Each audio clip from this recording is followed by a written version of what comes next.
Les députés ont examiné et adopté le jeudi 24 juin 2021 le projet de loi portant protection et règles relatives au commerce international des espèces de faune et de flore sauvages menacées d'extinction en République du Bénin. Il s'agit d'une démarche législative qui permet donc au Bénin de se conformer aux dispositions de la Convention sur le commerce international des espèces de faune et de flore menacées d'extinction, connu sous le nom de CITES, qui est adopté donc à Washington le 3 mars 1973. Le Bénin a adhéré donc à cette convention le 28 février 1984 et bien donc de se conformer. Alors, qu'est-ce qu'on retient donc de cette loi adoptée donc par les députés et surtout quelles sont donc les avancées en matière donc de protection de ces espèces menacées d'extinction au Bénin? Nous allons en parler avec Ludovic Ledo, juriste spécialiste des questions environnementales. Monsieur Ledo, bonjour. Bonjour, monsieur le journaliste. Alors, donc, avant de parler de la loi, vous allez certainement nous expliquer un peu c'est quoi la CITES et qu'est-ce que cette convention dit. Mais avant tout ceci, avons-nous également au Bénin ici des espèces menacées d'extinction? Oui, nous avons au Bénin des espèces menacées d'extinction et c'est pourquoi la loi a prévu une catégorisation de toutes ces espèces-là. Nous avons les espèces classées en catégorie A.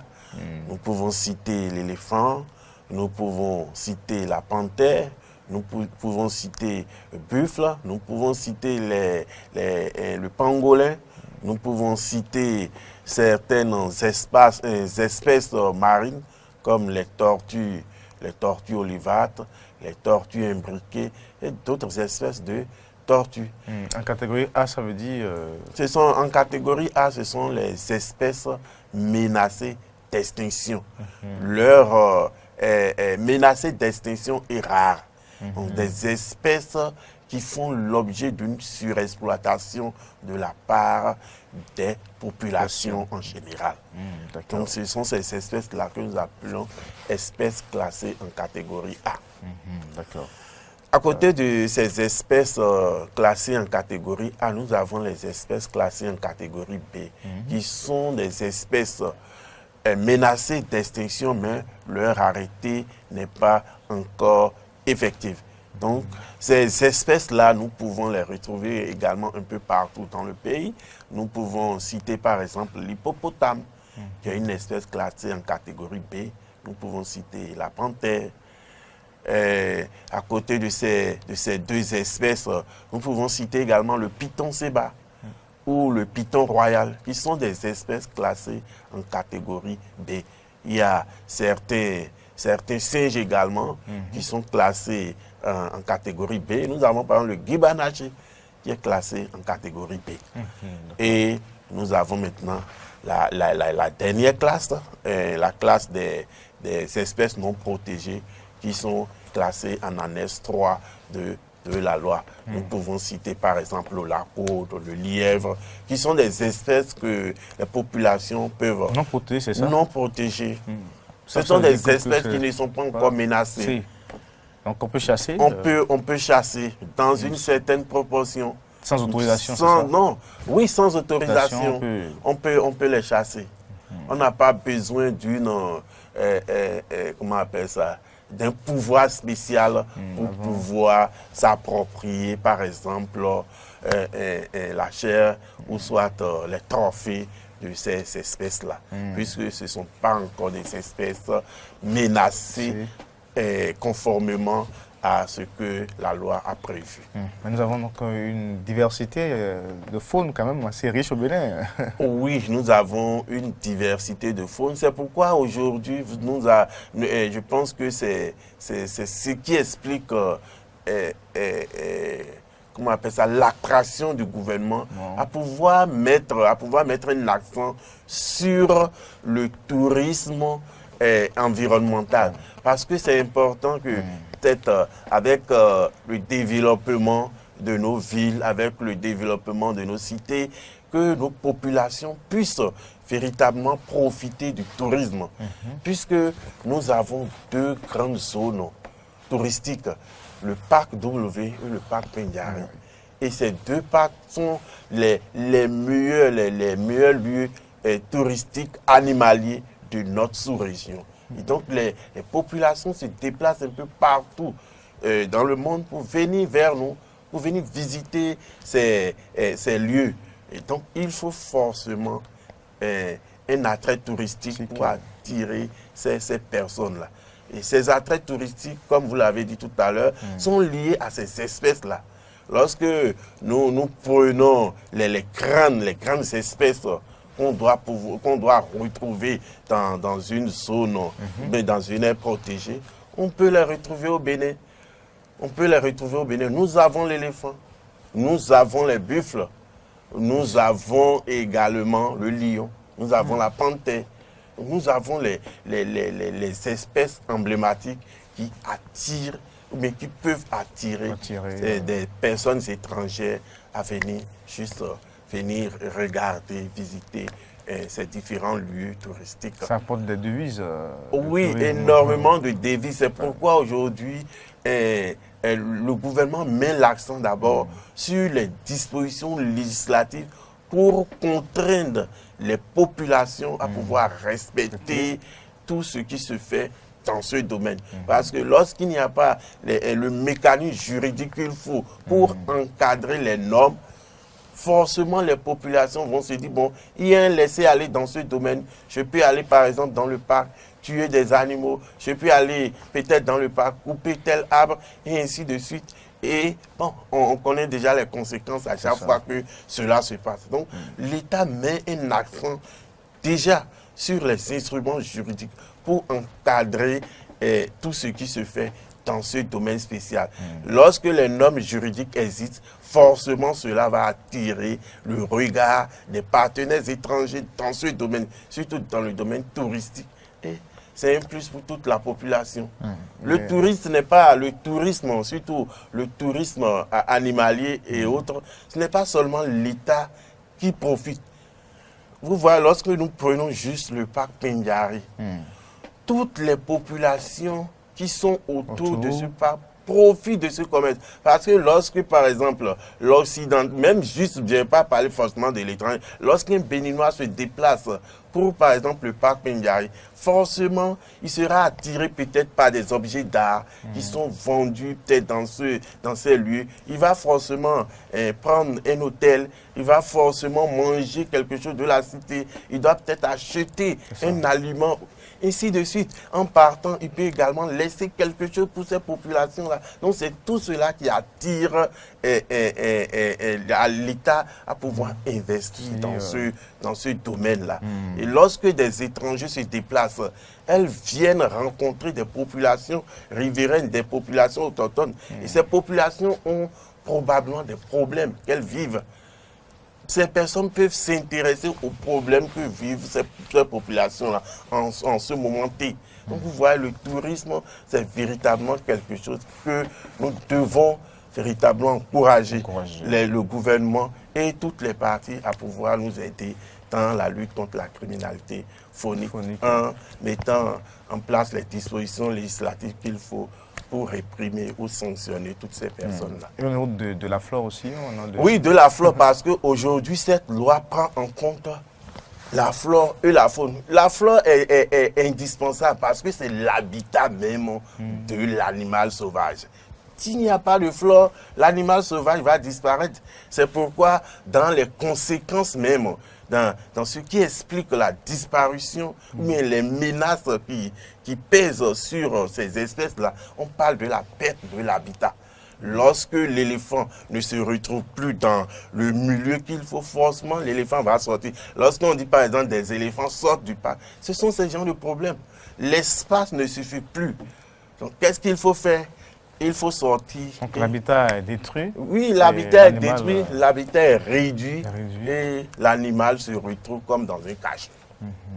Ce qui explique souvent ces sorties-là. D'accord. Alors donc pour les défis en matière de préservation, de protection donc, de ces espèces, on va d'abord la communauté internationale à aller donc à la convention de CITES. Alors c'est quoi donc cette convention-là? La convention CITES, comme nous le disons à chaque fois, c'est la convention sur le commerce international des espèces de faune et de flore sauvages menacées d'extinction. Donc les deux les deux sont prises en compte par la Convention. Et cette Convention a été adoptée le 3 mars 1973 à Washington. C'est pourquoi souvent certaines personnes ne parlent plus de Convention citaire, parlent juste de la Convention de Washington. Donc, c'est autour de 80 États que cette convention a été approuvée. Approuvée à une réunion de l'UICN. L'UICN qui est, comment on appelle ça, l'Organisation internationale pour la conservation de la nature. Donc, c'est autour de ces 80 personnes que la CITES a été adoptée. Adoptée et maintenant approuvé le 1er juillet 1975, cette convention est entrée en vigueur. Donc depuis 1975, cette convention s'applique déjà à toutes ces parties-là. Aujourd'hui, nous pouvons nous féliciter de cet accord international parce que cet accord, c'est l'un des accords dans le monde qui regroupe autant de parties. Il y a aujourd'hui 183 parties. 183 parties. Lorsque nous parlons de parties ici, ce sont les gouvernements, en fait, les États. Ce sont les États qui sont partis à cette convention. Et les États qui sont partis, on les appelle parties. Et c'est de là qu'a découlé le nom COP. Convention des parties. Donc lorsqu'on parle de COP, on parle de la réunion de tous ces États-là qui aspirent à la protection de la faune et de la flore. Et aujourd'hui, nous sommes déjà à la 25e COP qui s'est déroulée à Madrid en 2019. Les COP s'organisent en principe chaque 2 ans. Chaque 2 ans. Donc c'est une convention qui vient pour réguler le commerce des espèces de faune et de flore sauvages dans le monde entier. Lorsque je veux vendre, par exemple, le trophée d'un éléphant, lorsque je veux vendre le trophée d'une panthère et autres, il y a des dispositions législatives qui sont prévues dans le monde. Le commerce de ces trophées ou de ces objets, ce n'est pas interdit. Non, ce n'est pas interdit, mais c'est régulé. C'est régulé en fonction des dispositions prévues d'abord par la Convention et par la loi. Lorsque, par exemple, le Bénin, aujourd'hui, nous n'avons plus de chimpanzés. Nous prenons juste cet exemple. Le pape Ndjari veut aujourd'hui introduire, par exemple, le chimpanzé à nouveau dans notre parc. Nous n'en avons pas. Il faut forcément aller auprès d'un autre État. Mais pour aller auprès de cet État-là, il faut forcément obtenir un titre. C'est ce titre-là qui permettra d'importer cette espèce-là de l'autre État à notre État. Et lorsque ce titre sera présenté non seulement au niveau de l'État où l'espèce est peut-être achetée ou donnée, et le titre sera également présenté au Bénin. Donc, le titre est présenté non seulement depuis le pays de provenance, mais également au niveau du pays d'arrivée. Donc, ce sont ces titres qui permettent de réguler le commerce et de savoir au cours d'une année quels sont les trophées qui ont été, par exemple, commercialisés. Quelles sont ces espèces-là qui ont été importées? Quelles sont ces espèces qui ont été exportées? Ainsi de suite. Que ce soit en matière de faune ou de flore. Les deux grands domaines ont été pris en compte par cette convention. D'accord. Alors le Bénin donc, a adhéré à la convention en février 1984. Oui. Et, puis, et depuis février 1984, le Bénin donc, a posé les actions nécessaires. Oui, puisque c'est une convention. La convention, c'est vrai, elle est, lorsque nous avons adhérer à cette convention, elle devient contraignante pour nous. Ce qui est bien au Bénin, c'est que déjà la Constitution reconnaît que nos conventions à laquelle le Bénin est parti, ces conventions-là font partie intégrante du droit positif béninois. Donc ces conventions sont comme des lois au plan national. Et toutes ces personnes qui sont appelées à appliquer la loi doivent pouvoir en tenir compte. Donc, la convention existe dans notre droit positif depuis 1984. 4 ans.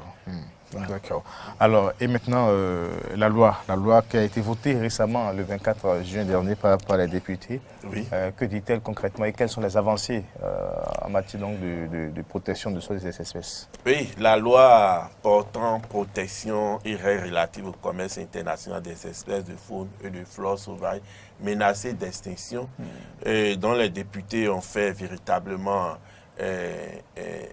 comment je vais l'appeler, ont véritablement poussé le boucher très loin pour marquer l'effort du gouvernement en matière de protection des espèces sauvages protégées.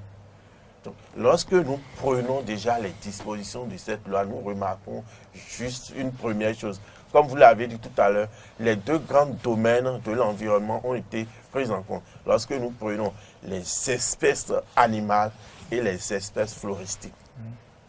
Les espèces. Tout à l'heure, j'ai oublié de dire que aujourd'hui, la CITES est dans la protection de ces espèces-là. Protège plus de 37 000 espèces. 37 000 espèces aujourd'hui sont protégées par la convention CITES. Donc vous voyez comme c'est énorme. Et aujourd'hui, le Bénin qui adopte, qui intègre, la première avancée, c'est l'intégration effective des dispositions majeures de la Convention dans le droit positif béninois. C'est-à-dire, elle est devenue, cette convention, elle est devenue plus contraignante. Parce qu'aujourd'hui, on dira que ce sont nos propres députés, ce sont les élus de la nation qui se sont appropriés cette convention et l'ont intégrée dans notre droit positif comme loi. Ici, on passe de la convention à loi. La majeure partie des dispositions de cette convention ont été intégrées dans cette loi. Et nous avons les espèces floristiques, nous avons les espèces fauniques. 37 000 espèces aujourd'hui bénéficient de cette protection-là de la loi. Ça, c'est l'une des premières avancées. La seconde avancée dont nous parlons, c'est la catégorisation. La catégorisation des domaines qui concernent surtout l'infraction. Lorsque nous prenons l'ancienne loi est restée un peu vague. Lorsqu'on parle par exemple de détention, lorsqu'on parle de commercialisation, lorsqu'on parle de transport, lorsqu'on parle de transit ou de transbordement des spécimens de ces espèces-là, la loi est restée vague. La loi n'a pas prévu par exemple que lorsqu'une personne commercialise tel trophée, la personne aura telle sanction, subira telle sanction. Mais aujourd'hui, la loi a été claire. La loi a été claire, cette loi a été claire. Il y a les dispositions qui sont prévues spécialement pour la détention, pour la commercialisation, pour le transport, pour le transit et également pour le transbordement de ces spécimens d'espèces. Et également, la loi allait plus loin et a catégorisé également les peines. Lorsqu'une personne enfreint aux dispositions de la loi, mais elle a juste détenu peut-être une de ces espèces-là, ou une de ces espèces, ou un trophée de ces espèces protégées par la loi, il y a la sanction qu'il faut. Avant, tout était regroupé. On dit 2 ans à 3 ans, ou bien 6 mois à 12 mois d'emprisonnement, plus peut-être telle ou telle amende. C'est ce que la loi prévoit. Tout était général. Aujourd'hui, tout est spécifié, tout est catégorisé. Lorsque je transporte une espèce intégralement protégée par la loi, voici la sanction qui est prévue. Lorsque je suis, par exemple, transitaire, et je n'obtiens pas les titres nécessaires pour pouvoir faire peut-être dans les formalités administratives, pour pouvoir faire partie ou bien pour pouvoir faire venir un spécimen d'une espèce bien déterminée, protégée par la loi, la sanction est également prévue. Donc, c'est une avancée de la loi. Et là, le professionnel du droit, le magistrat, lorsqu'il sera en face d'une infraction, il pourra déterminer si ici il s'agit juste d'une détention, soit d'un transport, soit d'une commercialisation ou d'un transit, et trancher comme il le faut.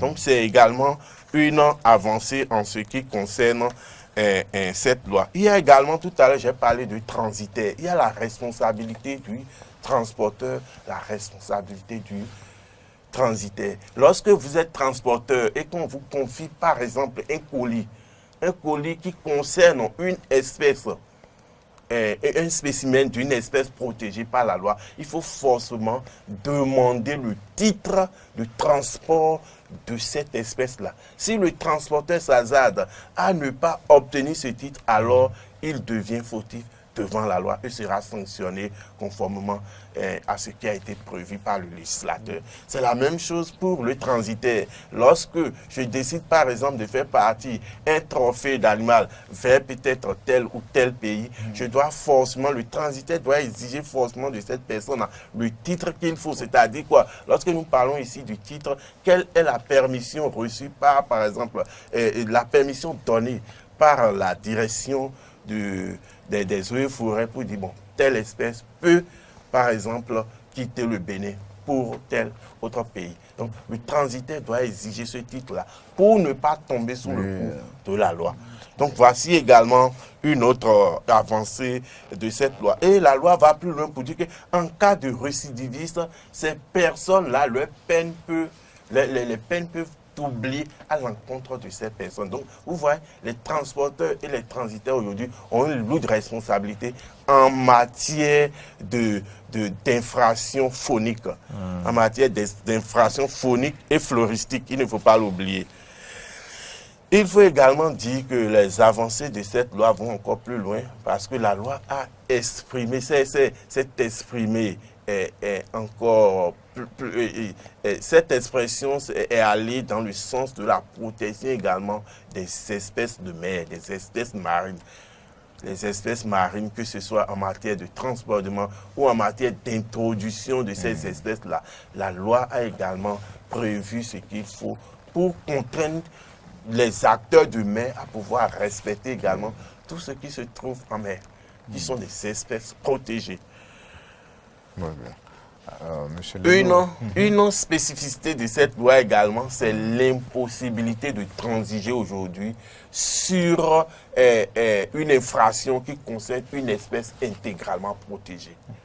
Lorsque, vous voyez, dans l'ancienne loi, la loi, elle est restée un peu vague. Lorsque un délinquant est arrêté en matière de faune, il y a ce que nous appelons la transaction. La transaction consiste à quoi? Le forestier, avec l'appui de ses supérieurs hiérarchiques, peut transiger avec ce délinquant pour dire, bon, l'infraction que tu as commise, l'État te réclame telle amende. Et lorsque la personne paye cette amende-là, l'infraction, comme on le dit, s'éteint. Tout s'arrête là. Mais aujourd'hui, la loi a été claire. Vous ne pourrez plus transiger en matière d'infraction qui concerne les espèces intégralement protégées. Lorsque une personne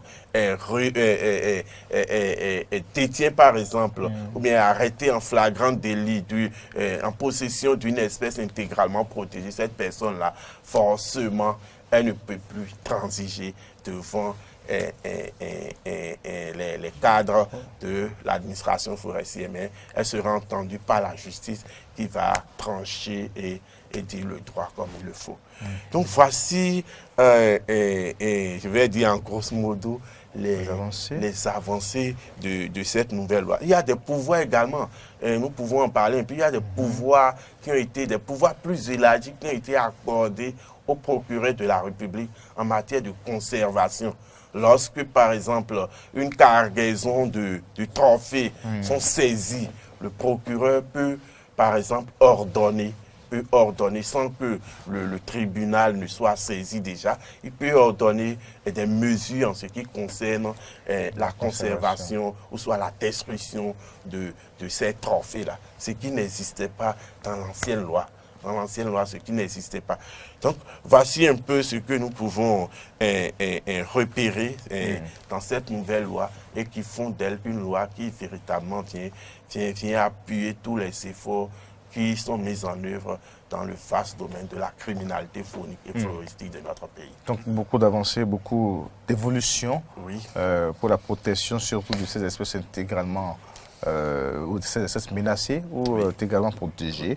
Alors, bon, une chose c'est d'abord la loi, mais l'autre chose c'est l'application de la loi. Ah oui, une fois que la loi a été déjà votée, et l'État est dans une dynamique, la loi sera promulguée, publiée, et là les acteurs de la justice vont pouvoir s'approprier cette nouvelle loi. Je pense que la pratique ne pose pas véritablement de problème. Nous avons ce défaut au Bénin, la loi cadre sur l'environnement qui n'est pas respectée comme cela se doit. Oui, c'est au fait un accompagnement dans presque tous les domaines lorsqu'une disposition législative existe. Et c'est pourquoi la société civile est là pour accompagner les efforts du gouvernement. Aujourd'hui, lorsque nous prenons le vaste domaine de la criminalité faunique, vous verrez que beaucoup de choses ont changé. Parce que des formations ont eu lieu à l'endroit des acteurs de la justice. Je pense qu'avec cette nouvelle loi, des acteurs de la société civile s'élèveront pour mieux expliquer la chose aux acteurs de la justice. Parce qu'un magistrat n'a pas que ce domaine-là. Hein. Il y a plusieurs autres affaires que ce magistrat gère. Il n'a pas forcément le temps de venir, par exemple, pour véritablement chercher à savoir si tel. Mais lorsque des formations sont prévues à l'endroit de ces acteurs, ils seront mieux informés, mieux outillés pour l'application de la loi. Donc, nous allons inviter non seulement l'État, mais également la société civile à accompagner l'effectivité de cette loi en formant tous ces acteurs de la justice et même les acteurs principaux que sont nos forestiers. Certains maintenant ne savent pas que peut-être une telle loi a été votée. Quelles sont les spécificités de cette nouvelle loi? Qu'est-ce qu'il faut faire pour véritablement appliquer cette loi? Certains ne le savent pas parce que peut-être ils n'ont pas eu l'information qu'il faut. D'accord. Ok. Alors, et puis, avant de vous laisser partir, mais est-ce que ce commerce, ça existe vraiment au Bénin, le commerce de ces espèces? Le commerce existe bel et bien, bel et bien. Nous n'avons même pas besoin d'aller loin. Il suffit d'aller dans nos marchés. Il suffit d'aller dans nos marchés. Ceux qui vendent les dépouilles d'animaux sauvages et autres. C'est déjà le commerce qui se fait ainsi. Et des dispositions de la loi ont été prévues dans ce sens-là. Pour ceux qui se mettent en public, pour ceux qui exposent ces trophées de ces animaux-là seront également sanctionnés. Et donc, juste là, on peut déjà dire que le commerce existe. Et lorsque nous prenons, par exemple, le programme appui à l'application des lois sur la faune et la flore en République du Bénin, lorsque nous prenons juste ce programme, regardez déjà toutes les opérations qui ont eu lieu en collaboration avec l'appui de cette organisation que Nature Tropicale dirige. Regardez toutes ces opérations qui ont eu lieu. Plus d'une quarantaine. Lorsque nous comptabilisons les trophées saisis en matière seulement d'ivoire, nous sommes à plus de 1000 kg en moins de 4 ans. Et disons en 6 ans, plus de 1000 kg. En transit ou bien non, au Bénin? Saisis au Bénin, qui sont actuellement peut-être conservés dans certaines de nos juridictions ou soit auprès de l'administration forêt. Plus de 1000 kg qui ont été saisis de 2014 en 2000 à 2020. Donc vous voyez déjà l'ampleur de ce qui se passe. Et il y a encore des milliers de kilogrammes qui se retrouvent encore dans la nature. Des milliers le commerce se fait effectivement au Bénin. Les gens, lorsque vous vous déplacez juste un peu pour aller dans des zones comme le hall des arts, tout ce qui se fait en matière d'œuvres d'art, surtout en matière d'ivoire, ça vient d'où? Pour la plupart du temps, c'est les trophées de ces éléphants qui se promènent dans ces marchés-là et qui servent d'outils de travail pour ces personnes-là. Beaucoup ont été appréhendés dans ces zones. Il en reste. Aujourd'hui, les gens sont mieux informés. Et nous remercions pour l'occasion déjà la presse en général. La presse en général qui, par ses messages et par ses émissions, envoie un signal également à la population afin que chacun soit informé de ce qui Contribue se à la fait. sensibilisation et à l'éducation. Oui, à l'éducation environnementale. Nous remercions véritablement la presse qui, chaque jour, se met dans cette dynamique-là. Et c'est important. Les gens le savent aujourd'hui, les gens sont mieux informés. Vous allez, les gens sont beaucoup plus méfiants. La chose existe, mais les gens sont méfiants. Comme on le dit, le truc n'est plus banjo. C'est couvert. Et les gens le font dans une discrétion totale. Il faut véritablement pousser le bouchon pour écarter cette personne qui continue encore, malgré tous ces efforts, de commercialiser ces trophées, ces espèces-là. Merci à vous, Ludovic Ledo. Là, on a parlé donc des avancées à propos donc de la loi sur donc, le commerce international des espèces de faune et de flore sauvages menacées d'extinction au Bénin. Et en matière donc d'avancées, pour résumer, l'une des avancées fondamentales, et bien sûr, c'est l'introduction de cette convention-là, signée le 3 mars 1973 à Washington. Donc l'introduction de cette convention, des dispositions dans le droit positif béninois. Vous avez également insisté sur donc, la catégorisation donc, des peines et des sanctions qui, donc, dans l'autre loi, était beaucoup plus générale, mais c'est beaucoup plus précis maintenant. Et la responsabilité des transporteurs et des transitaires, voilà, pour ce qui est donc du commerce de ces trophées de ces animaux. Merci à vous et puis on va se retrouver certainement à d'autres occasions également. Bonne journée à vous.